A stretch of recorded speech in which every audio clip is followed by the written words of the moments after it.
We begin the history of the Roman Empire from rise to fall. Please stay with us.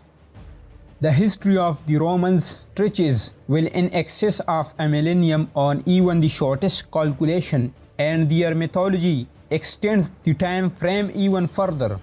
They traced their origins back to Troy, the mythical Trojan prince Magnus, who escaped from the carnage inflicted by the Greeks after they had used the trick of the wooden horse. He and a small band of survivors made their way to Italy, where they fought and then united with the native inhabitants to form the future Roman race. Legend has it that the city of Rome was founded by Romulus in 753 BCE and was then ruled by 7 kings until 510 BCE. The seventh and final king of Rome, Lucius Tarquinius Superbus, reigning from 535 BC until 509 BC, that led to the establishment of the Roman Republic. Tarquin was said to have been the grandson of Lucius Tarquinius Priscus, the fifth king of Rome, and to have gained the throne through the murders of both his wife and his elder brother, followed by the assassination of his predecessor, Servius Tullius. His reign is described as a tyranny. Rome became a republic the year after. During the Republican period 509 to 27 BCE, when the government was theoretically controlled by elected magistrates, Rome gradually became the power in Italy.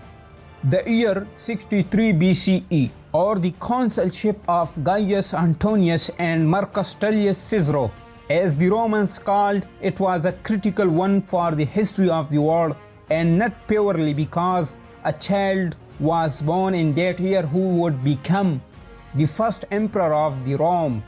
There was a domestic crisis. Recent elections had been swayed by bribery, corruption and political sleaze, and there were external issues the Romans were in trouble with now: modern Palestine, Syria, Iraq and Israel. At that time, Arabs were fighting with Jews. Jews were fighting among themselves. Rome was struggling not only to keep all this under control, but on the domestic front, desperately needed to reconcile the competing interests of a number of very powerful personalities, the state and the people. At the heart of this was an up-and-coming politician called Julius Caesar, who belonged to an aristocratic family that traced its descent to Aeneas and the goddess Venus.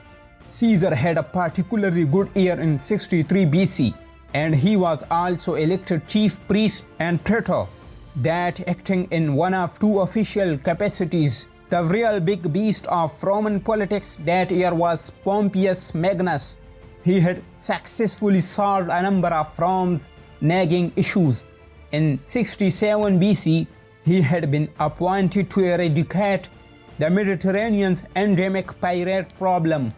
This was not a case of the odd swashbuckling, parrot-wearing buccaneer. Entire communities were involved, and even Caesar had once been captured by pirates. However, the legislation that granted Pompey wherewithal to take on the pirates made his opponents feel uneasy about the potential security ramifications.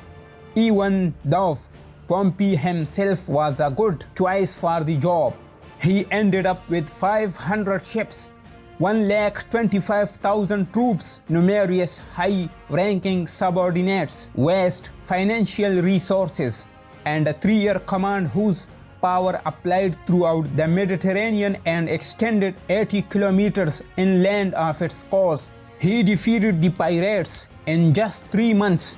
The following year, Pompey had been given the command versus King Mithridates VI of Pontus on the southern coast of the Black Sea. Mithridates had been a thorn in the eastern side of Rome's interest ever since he had imprisoned his mother, killed his younger brother, married his sister, and taken the throne in 120 BCE. While Pompey marched on Pontus, Mithridates was hoping to reach his positions around the Black Sea and enlist the help of his son Machaerus. But when he got there, he was disappointed. Machaerus had aligned himself with Rome and refused his father, so Mithridates killed him. His other son, Pharnacus, then rebelled and led a force against Mithridates as Pompey was closing in. Mithridates chose to take his own life rather than be captured and paraded in a Roman triumph. He is said to have tried to poison himself but failed and then asked a slave or servant to kill him. Another ramification of the Mithridatic Wars was Rome's annexation of Syria.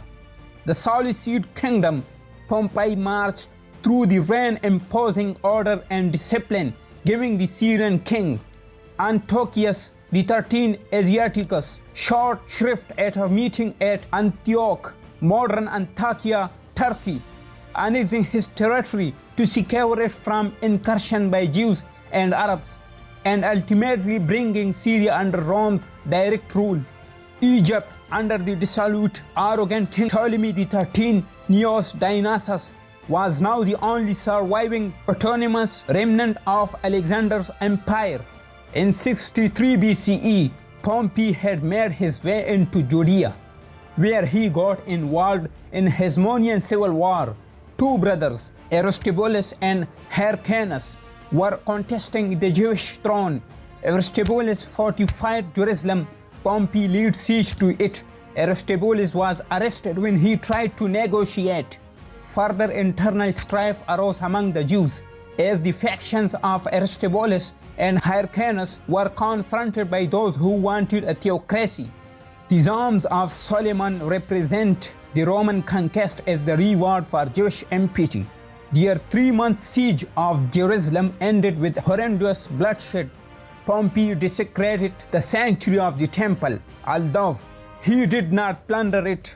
Hyrcanus was established as a high priest but not king. Pompey had exceptional organizational skills, and his eastern settlement of 62 BCE laid the foundations for the later Pax Romana and ran by means of a 3-faceted arrangement that involved creating a virtual continuous ring of provinces from the southern shore of the Black Sea to Syria, Palestine, founding about 40 new cities and organizing and promoting independent client states as a kind of firewall outside the ring of provinces.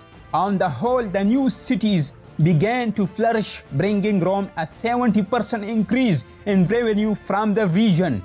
The Pompei were nominally independent and maintained friendly relations with Rome in an arrangement modeled on that between a high-ranking Roman patron and his dependents. Pompey's administrative talents were indisputable, but what really mattered to Rome was that he was a conqueror. He was now an incredibly powerful man. He received divine cult on Delos. His eye-watering wealth made him the richest man in Rome. Pompey's interest back in Rome had been promoted by Julius Caesar. Caesar was a new man, in other words, from a family new to the political echelons of the political hierarchy. In Caesar's day, Rome's governmental system combined a senate, various magistrates, and several popular assemblies into what was designated the Roman Senate and people. The magistrates were usually elected for a 1-year term and progressed through a series of offices known as the cursus honorum. Cursus honorum means course of honor or ladder of offices. After 10 years of military service and or legal service, you would hope to be elected as a quaestor. With power, the first official post was that of quaestor. Candidates had to be at least 30-year-old. Quaestor served in the financial administration at Rome. At 36 years of age, you might stand for the post of aediles. The aediles had administrative responsibilities in Rome. They had to take care of the temples, organize games, and be responsible for the maintenance of the public buildings in Rome. Moreover, they took charge of Rome's water and food supplies. After serving either as a quaestor or as an aedile, a man of 39 years could run for praetor. The main function of praetor was that of a judge. They was preside over trials involving criminal acts, grant court orders and validate illegal acts as acts of administering justice. In the absence of the consuls, a praetor would be given command of the garrison in Rome. The next post was the consul, and it required at least 42 years of age. Consuls were responsible for the city's political agenda, commanded large-scale armies, and controlled important provinces, and executing sentences on offenders. The office of the tribune of the plebs was an important step in the political career of plebeians. The tribune was an office first created to protect the right of the common man in Roman politics. In the Roman social divide between the plebs and the patricians, the patricians were a hereditary aristocracy. They had held all the legal, political and religious posts, and the non-patricians, who were the vast majority of Rome's population, were known as plebeians. Plebeians mean common people. The office of the tribune had a right to veto any act or proposal of any magistrate and the right to summon the assembly of the plebs and put resolutions to it. Tribunes were supposed to act as the champions of the lower classes. After a term as a consul, the final step in the cursus honorum was the office of censor. This was the only office in the Roman Republic whose term was a period of 18 months instead of the usual 12. Censors were elected every 5 years, and although the office held no military imperium, it was considered a great honor. The censors took a regular census of the people and then apportioned the citizens into voting classes on the basis of income and tribal affiliation. The censors enrolled new citizens in tribes and voting classes as well. The censors were also in charge of the membership roll of the Senate. Every 5 years, adding new senators who had been elected to the requisite offices. Censors could also remove unworthy members from the Senate.